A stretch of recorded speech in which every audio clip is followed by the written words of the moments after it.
Saat Bapak divonis tertular COVID-19 nih ya, apa yang pertama sekali ada dalam pikiran Bapak? Baik-baik saja. Jadi maksudnya saya sangat-sangat pede karena pada waktu itu ya.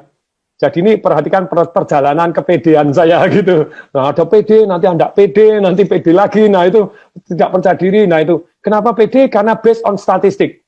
Jadi sebelum terjadi kena itu saya mempelajari statistik. Oh, kalau below 50 terus kemudian itu 99, sekian persen sehat. Apalagi kalau istilahnya tidak ada penyakit bawaan begitu ya. Saya kan tidak ada penyakit bawaan. Begitu kurang minum, saya mulai terus begitu saya menggigil saya ngebel lagi. Harus air hangat lah ini. Jadi kalau saya ditanya, pertanyaan saya begini, ini ilmiah, tabayun boleh buka ayo data ilmiah. Kalau obat belum tentu, masih di dalam riset. PCO masih belum tentu. Minyak kayu putih katanya masih belum tentu semuanya. Tapi pertanyaan saya, obat ada efek negatifnya? Ada macam-macam. Ada. Tapi kalau air putih ada efek negatifnya? Ada kalau terlalu banyak. Terlalu banyak. Nah sekarang gini, berapa saya tanya sama teman-teman, berapa ukuran air putih? 8 gelas. Salah 8 gelas Loki atau 8 gelas 1 liter. Yang benar tuh sesuai dengan berat badan. Kok Anda beratnya 100 kilo, binaraga minumnya 8 gelas Loki ya salah. Pak ya 250 cc tetap kurang. 100 kilo, 8 gelas 250 cc tetap kurang.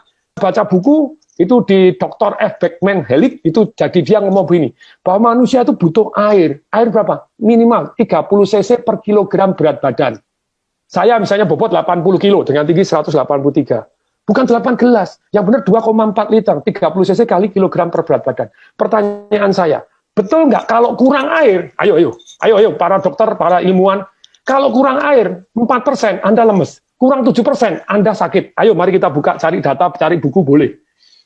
Kurang 20% Anda mati. Dalam hidup ini semua boleh kurang 20%. Mati, Anda kurang 20% apapun boleh, kurang protein, kurang kalsium, kurang oksigen 20% Anda masih hidup.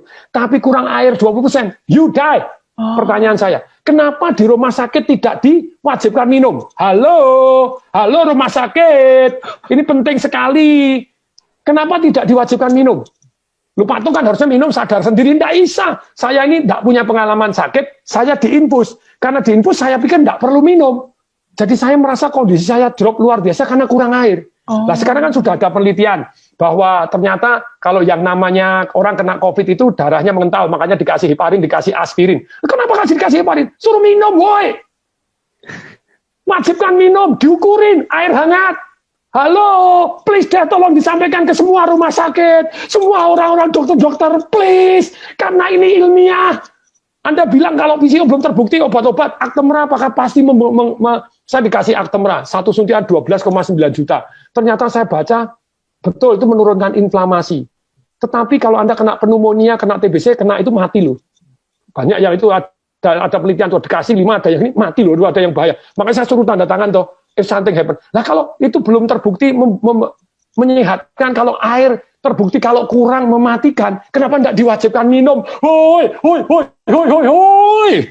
Sorry, saya sangat-sangat emosional karena saya ngerasain tidak bisa bernapas seperti apa. Mestinya kan air toh, supaya airnya, aduh nih, jadi diwajibkan minum. Jadi wajib, diukurin, wajib minum, ayo minum sedikit, 100 cc air hangat, 100 cc air hangat. Kalau Anda tidak percaya, perhatikan, kalau Anda lagi demam panas, Anda minum air hangat langsung, Anda berus keringetan, diukur, langsung suhunya turun kok. Iya. Coba, kalau ini sudah terbukti menyembuhkan, kenapa kok tidak diwajibkan? Wajibkan, boy. Saya sangat-sangat gemes ini. Semoga ini jadi viral, tidak apa-apa. Jadi amin. Diwajibkan. Jadi jangan obat doang, jangan infus doang. Kok memang kurang, harus wajib dijamin. Sekian minum sudah belum, diukurin, diiniin, kasih air hangat. Nah kan tubuhnya jadi darahnya jadi mengalir lebih lancar, terbukti. Wajibkan dong, minum. Lebih kemungkinan sehat lebih tinggi daripada Anda tidak perhatian terhadap mereka minum nggak. Ketika orang lemes, gini diinfus terus kemudian tidak minum, lah ya kasihan toh ya. Nanti dites darah tidak keluar, dianggap darahnya mengental. Setelah mengental dikasih heparin, dikasih aspirin. Aduh, suruh minum. Wajib. Minum air putih hangat ya. Air putih hangat itu yang paling penting ya, Pak Atung ya. Dan ukurannya 30 cc per kilogram berat badan. Karena tadi kalau air terbukti penting, kenapa tidak diwajibkan minum air? Pernapasan penting, kenapa tidak diwajibkan? Jadi jangan hanya obat boleh, please deh. Sejauh Anda tahu boleh, tapi kalau air terbukti kurang mematikan, kenapa tidak diwajibkan minum air? Air hangat, woi. Kalau air sudah terbukti gini, ya harus kasih deh. VCO sambil jalan, kenapa Anda? Itu Pak, itu masih mitos, belum terbukti. Loh, kalau belum terbukti, obat Anda apakah sudah pasti terbukti? Kalau obat sama-sama belum terbukti, ini efeknya lebih ringan. Dan kalau Anda percaya enggak, kalau Anda yang sakit, saya enggak memujikan Anda sakit, siapapun Anda yang sakit, apapun dilakukan loh. Suruh minum obat ini, nanti kalau kemungkinan mati ya daripada ini ya, mati sungguhan ya apa ya, suruh apa ini. Lah kalau VCO kan baik-baik gitu ya, kenapa enggak gitu loh. Jadi ada penelitian bahwa ternyata orang yang gembira itu megahertznya tinggi, orang yang marah megahertznya rendah, dan orang yang megahertznya rendah kena sakit macam-macam. Jadi itu dokter penelitian, jadi orang-orang ternyata yang sakit itu gelombangnya beda dengan orang yang sehat. Nah kalau orangnya supaya gelombangnya naik, nah itu ada perasaan bersyukur, penuh harapan, terus kemudian juga nyanyi-nyanyi, itu nyanyinya tentu saja nyanyi yang gembira, nyanyi yang sedih-sedih gitu. Terus kemudian ketawa tanpa sebab. Sekarang hati yang gembira, boleh kok, ayo tabayun kepada saya buka-bukaan zata gitu ya. Kenapa nggak diwajibkan? Yo, kenapa nggak diwajibkan kalau ternyata secara ilmiah terbukti bahwa menaikkan imun sistem dan megahertznya tinggi, energinya tinggi, kenapa diwajibkan? Nyanyi bareng, ayo nyanyi walaupun pakai masker, nyanyi, nonton video lawak, itu diwajibkan. Kan itu cost nothing. Kalau diperkenankan Tuhannya. Misalnya saya diperkenankan kasih saya panjang umur dan sembuh dari penyakit ini. Tapi kalau saya harus diambil, izinkan ya, diambil dengan gembira. Harus protokol kesehatan. Ya, Iya. itu dari saya. Siap. Baik Pak Tung, terima kasih banget Pak sudah mau sharing sama Tagar TV.